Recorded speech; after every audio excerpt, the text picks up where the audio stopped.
The winter of 1943 was cold and grey over Europe. German pilots still ruled the sky with confidence. For years they had met every enemy with superiority and precision. Then came a rumour. A new American fighter was coming across the channel. Heavy, slow, ridiculous. They called it the Thunderbolt, and they laughed. In their briefing rooms at Amiens and Lille, Luftwaffe officers mocked the idea of a fighter that weighed as much as a light bomber. How can it turn, they said. How can it climb? Across the sea in England, the men of the 56th Fighter Group prepared their machines. Rows of Republic P-47s stood under a thin layer of frost, metal gleaming against the morning fog.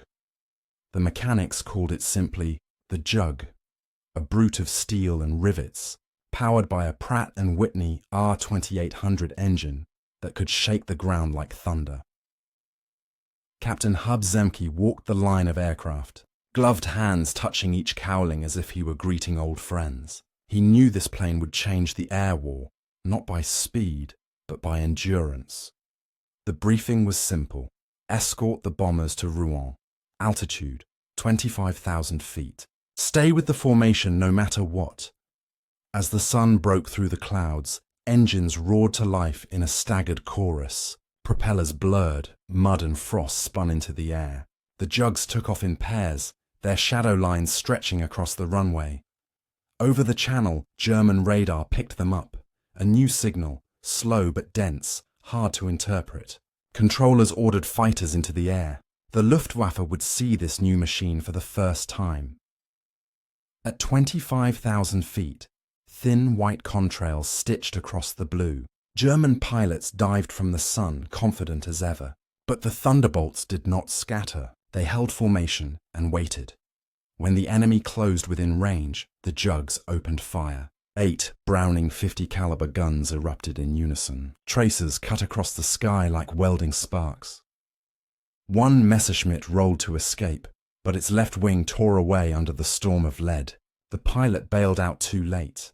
Another Focke-Wulf took a hit and dived vertically, trailing smoke into the clouds. The Germans were shocked by the volume of fire. No single fighter had ever thrown so much metal into the air. Inside one P-47, a young pilot named Robert Johnson felt the plane shudder under enemy hits. Rounds ripped through the fuselage, oil splattering his windshield. But the engine kept running. The armor held. He nursed the damaged plane back across the channel, barely keeping altitude. When he landed, ground crews counted 67 holes in the skin, and one bullet lodged in the radio. "Still flies," he told them. That night, in mess halls from Suffolk to Norfolk, pilots passed the story around. The Jug had taken a beating and come home. Soon, the Germans stopped laughing. Radio intercepts recorded new phrases from Luftwaffe pilots. "Caution, not mockery. The American machine," one voice said, "is a flying fortress of its own."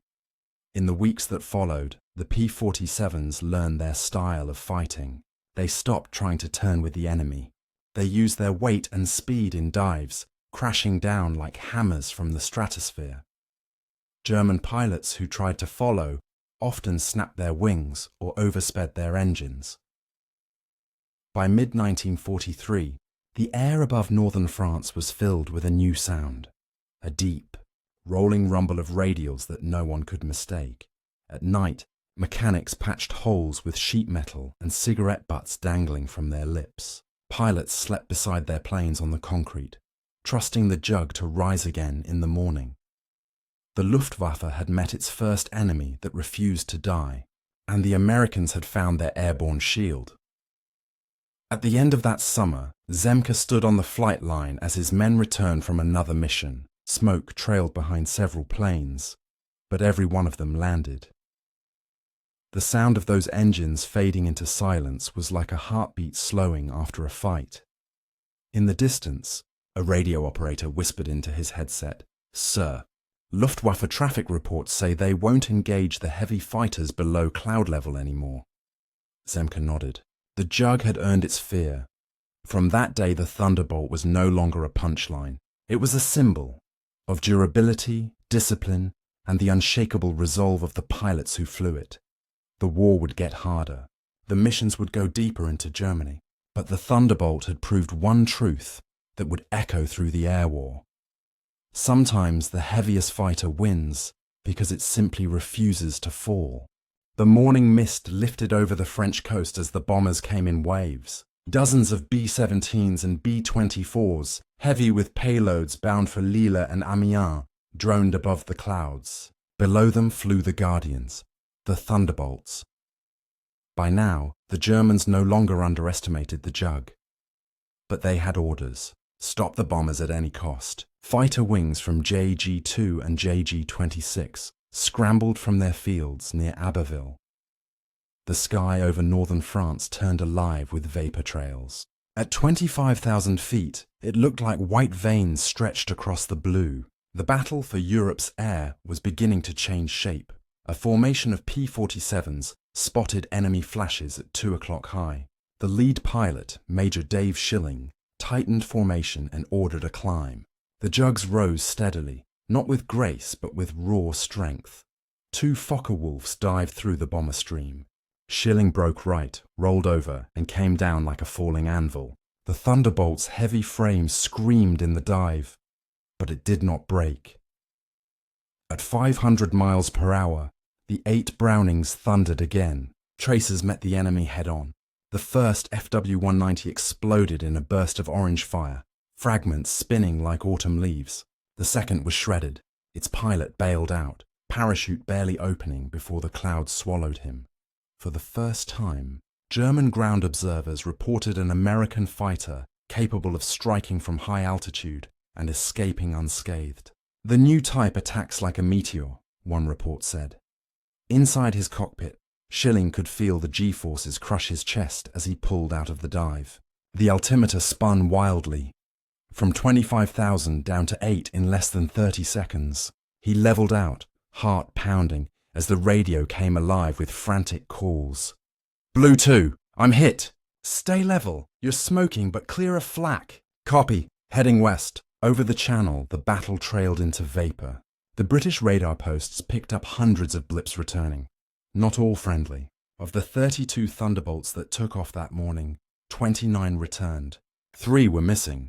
Yet for every loss, 10 enemy planes had gone down. The ratio was changing, and the German High Command knew it. That evening, German intelligence analysts gathered photos from reconnaissance flights. The wreckage of P-47s was rare. More often, black scars marked where their own fighters had fallen.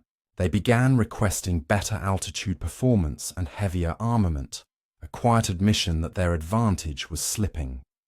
In England, the mechanics worked through the night. Engines were replaced, bullet holes patched with aluminum. Pilots gathered in makeshift huts with mugs of coffee and silent exhaustion. Robert Johnson sat in a corner, still in his flight suit, eyes fixed on nothing. He had survived again, but each mission carved something away from him. The noise, the shaking, the smell of cordite, all of it burned into memory. The commanding officer entered, boots echoing on the concrete. He looked at his men, smiled faintly and said, "Get some rest. Tomorrow Berlin gets closer." Outside, rain began to fall on the parked Thunderbolts. Drops ran down the bullet-scarred fuselages like tears. The sound of distant engines still lingered in the air, a reminder that the sky belonged to no one, only to those willing to climb into it again. By early 1944, the war in the air had reached a turning point. The Allied bombers were no longer content with targets in France or Belgium. Berlin, the heart of the Reich, was now within reach. But every mile east meant greater danger. The Luftwaffe had regrouped, building rings of defense around Germany's capital. New anti-aircraft batteries dotted the countryside, and radar posts tracked every formation. At dawn, a thin frost covered the runways of Boxted Airfield. Rows of P-47 Thunderbolts stood ready, their silver skins tinted blue by the morning cold. Ground crews moved like ghosts in the fog, checking ammunition belts and fuel lines. Major Hub Zemke reviewed the day's mission. Target Berlin. Escort the bombers to the outskirts. Stay above 27,000. His voice was calm, but every pilot knew what this meant. It would be the longest escort yet. and the deadliest. Engines roared to life, shaking the frozen ground. The smell of gasoline mixed with damp earth and burning oil. Within minutes, the jugs lifted into the grey sky, heavy with drop tanks under their wings. Over the North Sea, condensation streamed from the wingtips. Below, the bombers formed up, hundreds of flying fortresses stretching horizon to horizon. Each formation moved like a slow-beating heart. As they crossed into German airspace, the radio crackled. Bandits, 11 o'clock, high, 40 plus. Dark dots appeared against the pale sun. The Luftwaffe was waiting. Focke-Wulfs and Messerschmitts dove in from altitude, sunlight flashing off their canopies. Tracer lines cut through the thin air. Bombers began to scatter, black puffs of flak surrounding them like ink in water. The Thunderbolts broke formation.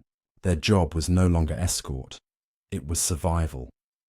Captain Dave Schilling pulled his jug into a climbing turn. The airframe groaned under the strain, but the R-2800 kept pushing. He rolled inverted and dropped into a steep dive behind a formation of Me-109s. The 850s opened up. 2 German fighters disintegrated in mid-air. The third caught fire, spiraling into the cloud deck below. Schilling pulled out, breathing hard through the mask. His canopy was fogged, his gloves slick with sweat. Below him, the bomber stream pressed on. Steady, unstoppable. One fortress took a direct hit. The right wing separated. Parachutes blossomed from the falling wreck. The rest tightened formation, flying straight through the storm of steel. By midday, the sky above the Elbe River burned with contrails and flame. Pilots later called it the longest day in the air. After hours of combat, the order finally came. Thunderbolts, break off. Bombers are over target. They turned west, battered and low on fuel. Many would not make it home. Some glided as far as the Channel before engines died. Others ditched in open water, waiting for rescue boats guided by radio beacons. Those who landed back in England found silence on the airfield. No cheers, no laughter, only the hiss of cooling metal. Zemke stood by the operations hut, reading the loss board. Numbers were written in chalk. Planes missing, men unaccounted for. He exhaled slowly, then looked up at the overcast sky. Berlin had been hit hard. But the price was terrible. That night, reports flowed in. German intercepts confirmed dozens of their own fighters downed.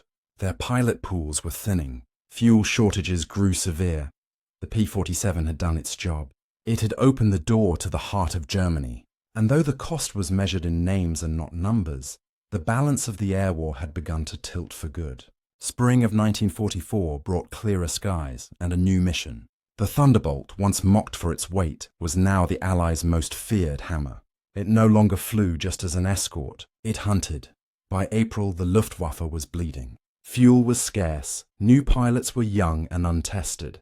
But the German flak guns still filled the air like black snow. Every mission meant threading through walls of shrapnel. The 56th Fighter Group, Zemke's Wolf Pack, had rewritten the book on air combat. They had learned to dive fast, strike once, and climb away before the enemy could react. Each pilot trusted the jug's armor as much as his own instincts. One pilot described it simply: you could feel the plane's anger when you opened those 8 guns. Their strategy changed from defense to offense. Thunderbolts swept over rail yards, airfields, and fuel depots. They called it rhubarb runs. Low-level attacks through flak and smoke. The ground trembled wherever the jugs passed. At 500 feet, the roar of the R-2800 drowned out everything. Farmers on the ground looked up in awe and fear. Sometimes they waved, sometimes they ran. The pilots didn't look down for long. Every second counted. Every shadow could hide a gunner. On one mission near Dreux, Captain Francis Gabi Gabreski spotted a train moving through the trees. He rolled inverted, dropped the nose, and fired a 2-second burst. The 50s tore through the locomotive. Steam exploded skyward like a geyser. The train shuddered to a stop, burning from end to end. His wingman shouted over the radio, "Gabi, you lit it up!" Gabreski only replied, "Move on." There's another one up ahead. That was the rhythm now. Attack, climb, attack again. No pauses, no waiting for orders. They were hunters, and the Reich was their hunting ground. Each sortie pushed the German supply lines closer to collapse. Fuel convoys never reached the front. Trains stopped running. Tanks sat idle for lack of gasoline. The German High Command called these missions Jagdblitz, lightning hunts. But the lightning no longer came from their side. The Allies had found a way to choke the Luftwaffe not by fighting in the air, but by burning its veins on the ground. By June, the P-47s were flying 3, sometimes 4 missions a day. Engines glowed red from overuse. Pilots barely had time to eat before strapping in again. One ground crewman wrote in his diary, "They come down covered in sweat and smoke. They get new ammo, a new tank, and they go right back up. They look older every time." Despite the exhaustion, morale was high. Each mission brought visible results. Fewer German planes, quieter skies, longer bomber runs. Even German civilians began to notice the change. Their once proud airfields stood silent. Wrecked fighters lined the runways like discarded toys. In July 1944, the Wolfpack destroyed its 500th enemy aircraft. At the briefing, Zemke stood before his men, exhausted but smiling. "We started as an escort, we became a shield. Now, gentlemen, we're the hammer." The room erupted in cheers. But behind the noise was something heavier. The understanding that every victory came at a cost. The next day, Gabreski was shot down while strafing an airfield in Poland. He bailed out and spent months as a prisoner of war.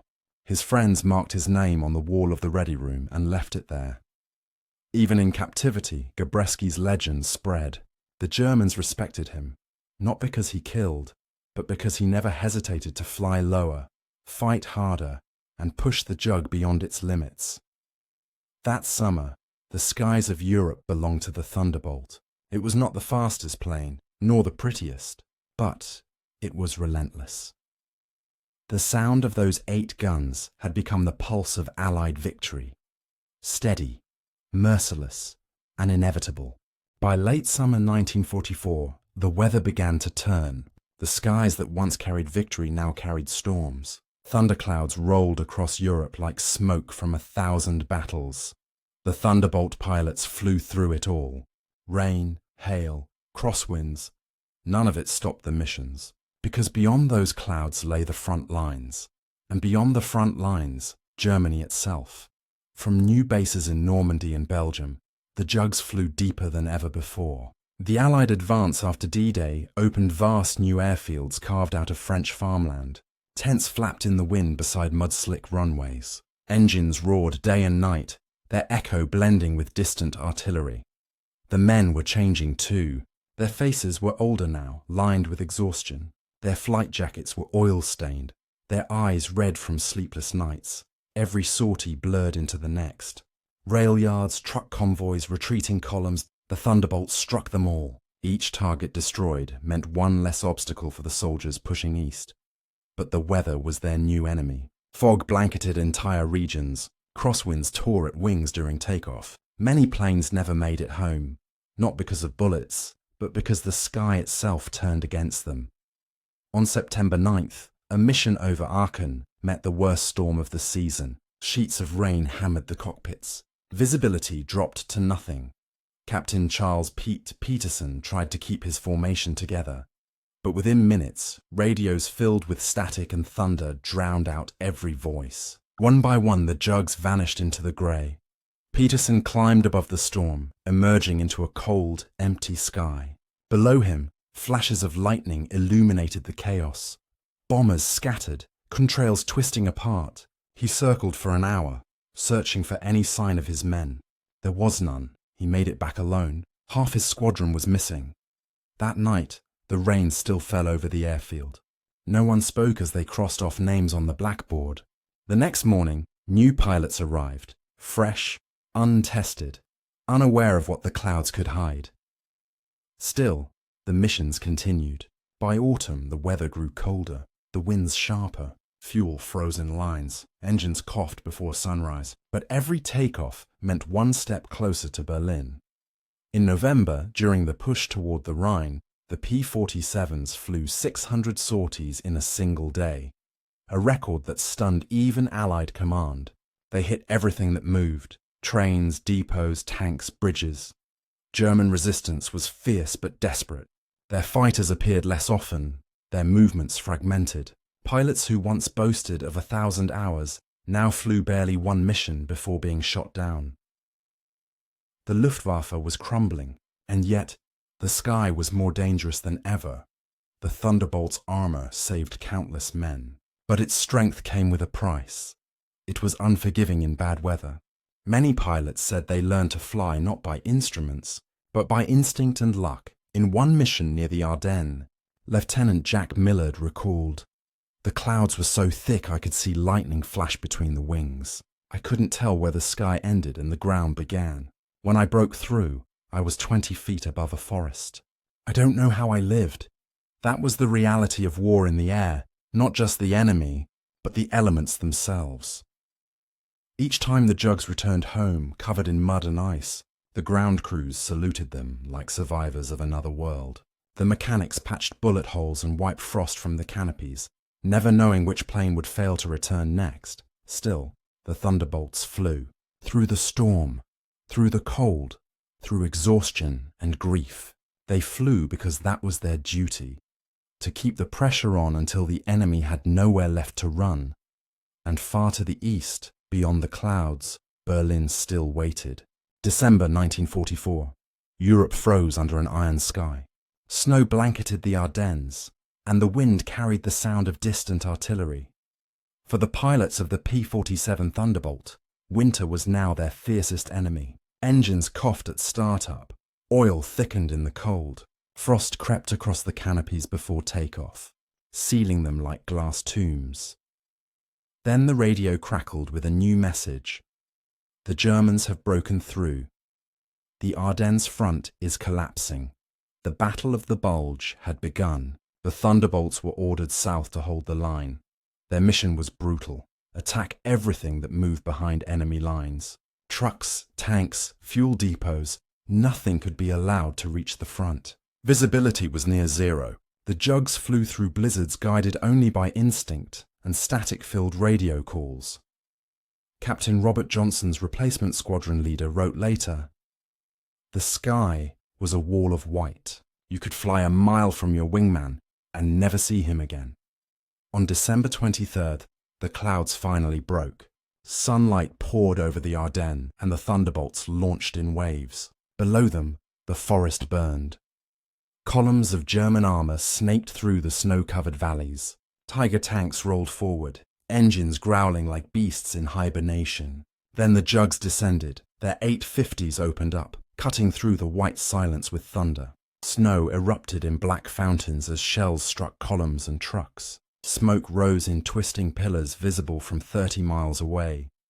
German soldiers called it the Day of Iron Rain. For 4 days, the Thunderbolts flew without rest. Fuel convoys were shredded, supply lines erased. The offensive began to stall. From above, the pilots could see the battlefield change. German forces slowing, Allied units counterattacking. The Jug had become the sword edge of the Winter War, but the cost was heavy. Many planes were lost to ground fire hidden beneath the trees. Others simply vanished into fog and never returned. On Christmas Eve, the airfields were quiet except for the sound of generators. Pilots slept in their cockpits wrapped in blankets, waiting for dawn. Zemke wrote in his diary, "The war has frozen the world. The sky feels endless and empty, but we keep flying because we have to." By January 1945, the Ardennes offensive had collapsed. German tanks ran out of fuel before they could reach the Meuse. What the Thunderbolts did from the air, the infantry finished on the ground. When spring finally touched the horizon, the pilots looked at their battered aircraft, paint peeling, gun barrels scorched, wings patched with aluminum. They had flown through hell and winter, and they were still here. The Jug had proved again that it could fight in any weather, any sky, any war. As one pilot said, the Thunderbolt doesn't fly through storms, it drags the storms with it. March 1945. The war in Europe was nearly over, but the Rhine River still stood like a steel barrier between the Allies and Germany's heartland. Every bridge that crossed it had been destroyed by retreating forces. The only way forward was through fire and sky. The Thunderbolts of the 9th Air Force were tasked with clearing the western bank. Tank columns were massing for the final assault. To protect them, the jugs flew low, dangerously low. From dawn until dusk, the sky above the Rhine was filled with the thunder of engines. The P-47s attacked convoys, bridges, and artillery batteries dug into the eastern shore. Their 8 50 caliber guns barked in rhythmic bursts, echoing between the river cliffs. Civilians watched from shattered villages as the planes swept overhead, silver against the smoke. For them, the war had become a storm that never ended. On March 7th, engineers discovered the Ludendorff Bridge at Remagen, still standing. Within hours, infantry seized it, and the first Allied troops crossed into Germany. Overhead, the jugs provided cover, strafing anything that moved near the bridge. German forces counterattacked furiously. Railguns and jet-powered Me-262s struck from the east bank. It was the first time the Thunderbolts met jets in combat. Captain Howard Parks recalled the moment in his log. They came in fast, faster than anything we'd seen, but they couldn't turn. We hit them when they pulled up. One Me-262 exploded mid-climb, debris scattering across the river like shrapnel rain. Another vanished into the clouds, trailing black smoke. The bridge itself shook under constant shelling. German artillery zeroed in, determined to bring it down, but the air cover never relented. Wave after wave of Thunderbolts attacked enemy gun positions, flying through curtains of flak so thick it looked like night at noon. Each pass cost lives. Engines failed. Wings tore under stress, but the bridge held, and the Rhine was crossed. By March 17th, Allied armour was rolling east in an unstoppable flood. Behind them, the Luftwaffe was finished. Its airfields burned, its fuel gone, its pilots exhausted. For the men of the Thunderbolt squadrons, there was no celebration, only silence. They had watched too many friends vanish into clouds and fire. Each victory carried the weight of absence. In a letter home, one pilot wrote, "We are ghosts above the river now. We cross it every day, but some of us never come back." The Rhine crossing marked the end of the Luftwaffe as a fighting force. The last German sorties were desperate, sporadic, and brief. The once mighty sky defenders of Europe had fallen to a machine they once laughed at. When the final report came in, General Eisenhower sent a single message to the Air Command. "Tell your Thunderbolt pilots.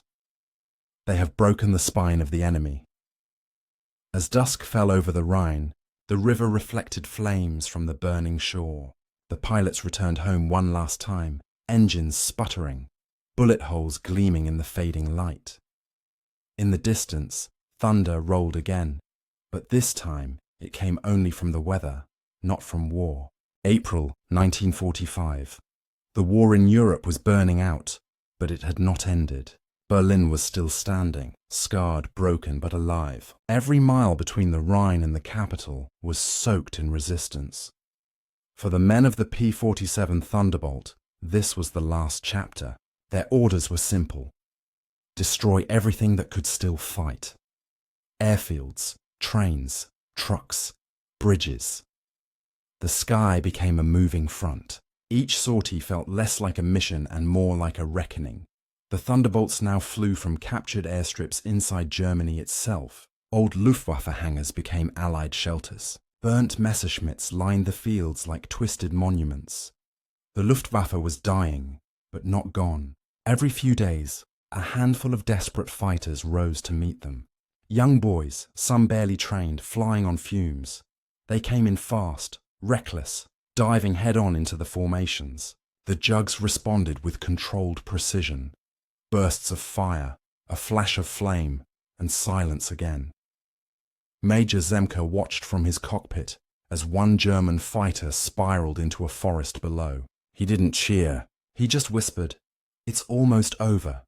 At 10,000 feet, The air was thick with smoke and ash. Cities burned beneath them: Kassel, Leipzig, Magdeburg. Names that blurred together in the haze. What had once been the Reich's proud industrial heart now lay in ruin. On April 8th, the 56th Fighter Group escorted bombers for what would become one of their final missions. Target: the marshalling yards outside Berlin. Weather: clear, cold, no mercy. The bombers released their loads. Columns of smoke rose miles high, and then out of nowhere, a few Me-262 jets screamed through the formation. They fired and vanished just as quickly. But even at supersonic speed, they couldn't change what was already certain. The sky no longer belonged to Germany. When the Thunderbolts turned for home, they saw below them an entire nation collapsing. Rail lines shattered, convoys abandoned, tanks left in the mud. The end of the war was not a single explosion, but a slow unraveling. On April 16th, Soviet artillery opened fire on Berlin from the east. The horizon glowed red for days. Pilots in the west could see the reflection even from 100 miles away. For the first time, no one wanted to fly. There was nothing left to destroy. The war had consumed everything. Zemke gathered his men for what might have been the last briefing. He looked at the tired faces around him, boys who had become old in a year. "Tomorrow," he said, "we fly one last time, not for victory, but to make sure no one has to do this again." The next morning, they took off into a grey dawn. No music, no speeches, no flags. Just the steady hum of engines and the breath of men who had seen too much. They patrolled over a land that was no longer fighting back. Smoke curled from empty fields. The roads were filled not with soldiers, but with refugees walking west. And then, over the radio, came the message they had waited years to hear. "Berlin has fallen. Repeat, Berlin has fallen." Silence filled the channels. No cheers, no shouts. Just quiet breathing, and maybe a few tears. The jugs circled once more, then turned for home. Below them, the world was broken, but alive. They had done their part.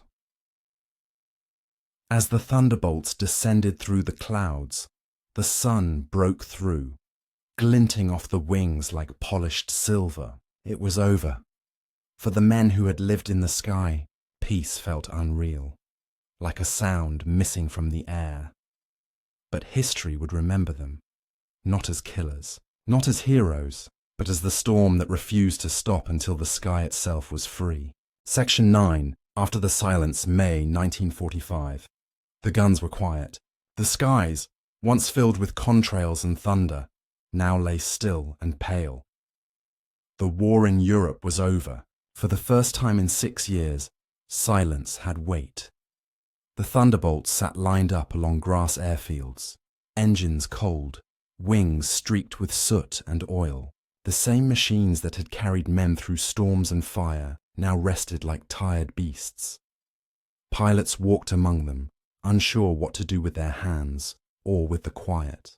They had lived so long in noise that peace felt unnatural. Captain Dave Schilling stood beside his jug, running a glove across its scarred fuselage. 62 missions, hundreds of hours in the sky, and somehow both he and the plane were still standing. Around him, ground crews packed up equipment. The smell of gasoline lingered faintly, but the urgency was gone. No one shouted. No one ran. From a nearby tent, a radio played the BBC broadcast. "Germany has surrendered unconditionally." Some men cheered, others simply sat down and stared at the horizon. It was over, and yet no one quite believed it. Letters home were written on ration paper. They all began the same way. "I made it." But behind those words was a silence deeper than any storm. Many of the pilots would return to farms, factories, or schools.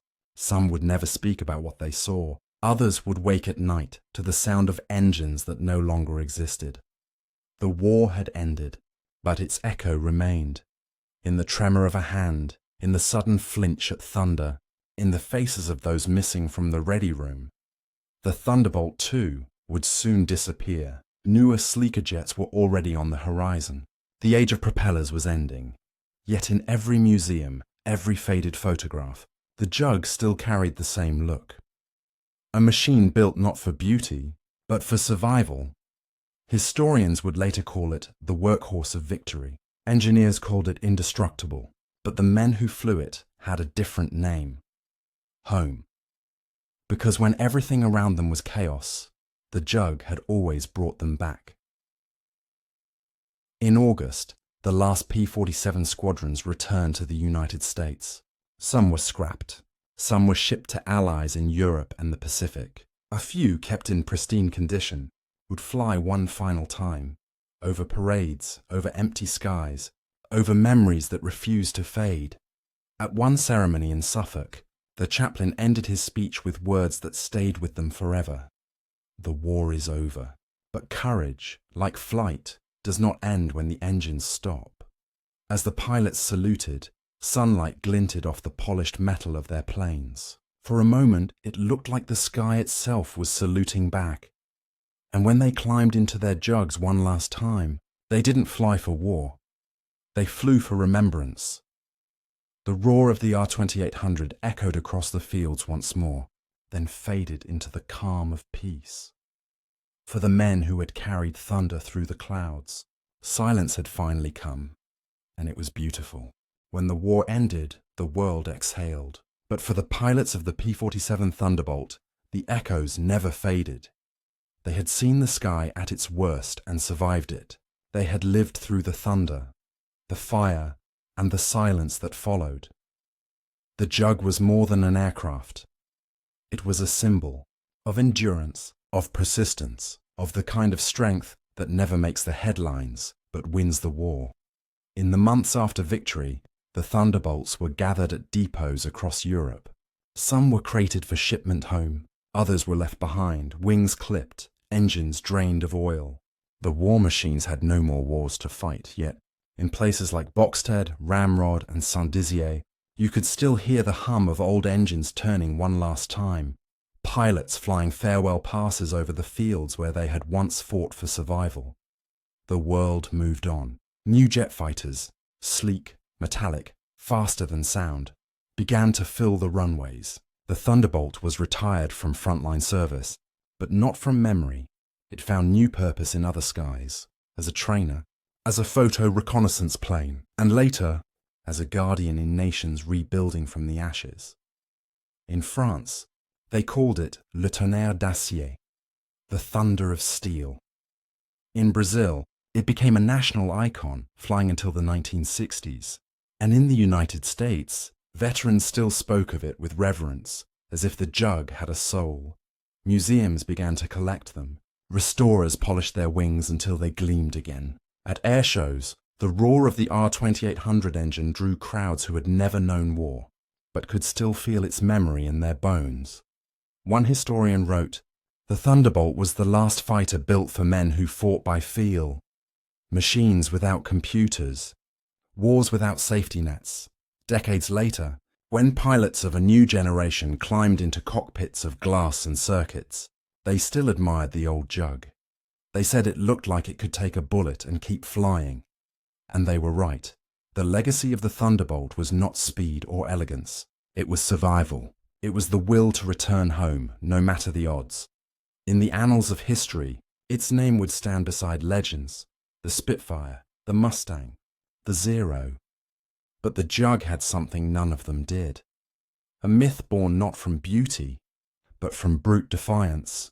Veteran pilot Francis Gabby Gabreski once said, "The P-47 wasn't perfect. It just refused to die. And maybe that's all that matters." Today, when one of the few surviving Thunderbolts takes to the air, its engine still shakes the earth like it did 80 years ago. Children look up. Old men look back. The past and present meet in that sound, a rumble that carries across generations. It says one thing, clear and simple. The sky remembers. The years passed, but the sound of the Thunderbolt never truly faded. Every veteran who had flown her carried that sound, deep, heavy, and alive, somewhere inside. For some, it came back in dreams. For others, it returned in the hum of passing airplanes, reminding them of the sky they once owned. In post-war America, life rebuilt itself quickly. The factories that had once forged propellers now made cars and farm tools. The same steel that once built wings now carried bridges and highways. But the pilots, they carried something invisible. Each reunion brought them back to the same stories. How the Jug saved them from fire, how it took damage and still got them home, how they saw friends vanish into clouds that never gave them back. At the first 56th Fighter Group gathering in 1948, men who had once shouted over roaring engines now spoke quietly over coffee. They laughed, but their laughter was lined with memory. Photographs were passed around, names written on the backs in fading ink. Some planes, some faces, gone forever, but alive again for a few minutes in that room. The Air Force had moved on to jets. The new generation didn't know the smell of burnt oil or the feel of frozen gloves on a metal stick. To them, the Thunderbolt was history. To the veterans, it was everything. One mechanic said, "She was ugly, she was loud, but she never failed us. You could punch holes in her wings, and she'd still bring you home." In 1950, a P-47 was placed in the Smithsonian Air and Space Museum. Visitors stopped to stare at its immense bulk, the thick armor, the rivets, the 8 machine guns gleaming under soft light. Children asked why it was so big. Old men only smiled. Every Memorial Day, a few Thunderbolts still flew. Their engines thundered across small-town parades, each pass a reminder that freedom had once been carried by propellers and courage. The crowds below waved flags, but the veterans didn't wave back. They simply looked down, seeing the same fields where they had once flown as boys, now filled with people who would never know the sound of flak or the sight of tracer fire through clouds, and that was enough. The Jug had outlived the war, but more importantly, it had outlived the fear. As time moved on, the men who had flown her grew fewer. One by one, their voices fell silent. But each year, when the remaining pilots gathered, they would raise a toast and say the same words, "To the Jug, the one that got us home." And somewhere in the distance, the sky would rumble, as if answering them, because legends don't fade, they echo, through airfields long gone, through hangars now quiet, through the hearts of anyone who still looks up when thunder rolls overhead. Time has softened the sound of war, but it has never erased it. Across quiet airfields and museum hangars, the echo of the Thunderbolt still lingers, a deep, rolling growl that once decided the fate of nations. When the last of the veteran pilots passed the age of 80, many still spoke of the Jug as if she were alive. She wasn't fast, one said, but she was loyal.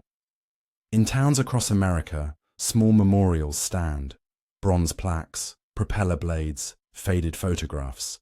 Each tells the same story in different words: ordinary men, extraordinary machines, and a bond forged in the fire of the sky. Children walk past the exhibits without realizing that the plane before them once crossed Europe on wings of steel, that its engine once roared through storms and gunfire, that its pilots were barely older than they are now. But somewhere inside those walls, beneath the quiet hum of museum lights, the spirit of the Jug still waits. Patient, eternal, unyielding. The sound of thunder has changed. It no longer comes from engines or guns, but from applause when an old veteran's name is read aloud, or from the beating of hearts remembering what courage once sounded like. At air shows, when one of the few surviving Thunderbolts takes flight, the crowd falls silent. Then the R-2800 roars to life, a sound older than most who hear it. The plane lifts slowly, heavy and proud. The propeller spins faster, the earth trembles once more. For a moment, time folds back. The sky becomes 1944 again, and the ghosts of the past fly alongside it, young, fearless, and free. As the Jug banks into the sun, its silver wings catch the light. It glows like a memory refusing to fade. That is the legacy of the Thunderbolt, not just in history books or museums, but in every storm that rolls across the open sky, because thunder still carries its name. And every time it rumbles, the world remembers those who flew through it and never backed down.